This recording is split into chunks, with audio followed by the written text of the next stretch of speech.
আজ নাকি ভালোবাসা দিবস, 14ই ফেব্রুয়ারি, যা আমরা ভ্যালেন্টাইন ডে নামে চিনি, তাই তো?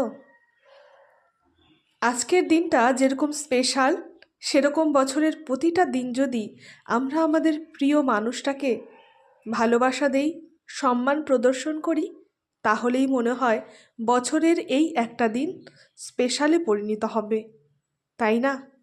তাই আপনার প্রিয় মানুষটাকে স্পেশাল মনে করানোর জন্য তাকে সবসময় আদর, যত্ন, ভালোবাসা দিয়ে ভরিয়ে দিতে হবে। একটা মেয়ে যখন তার বাবার বাড়ির সব প্রিয় মানুষকে ছেড়ে একটা অন্য পরিবেশে, একটা অন্য পরিবারে নিজেকে মানিয়ে নেওয়ার চেষ্টা করে, তখন যে হাতটাকে সে শক্ত করে ধরে সেটা শুধু ভগবান এবং তার পাশের মানুষটা। একটা পুরুষের উচিত তার যথাসম্ভব চেষ্টা দিয়ে তার প্রিয় মানুষটাকে ভালো রাখার, আর তেমনই একটা নারীরও উচিত তার সমস্ত ভালোবাসা তার পুরুষকে এবং তার পরিবারকে দেওয়ার।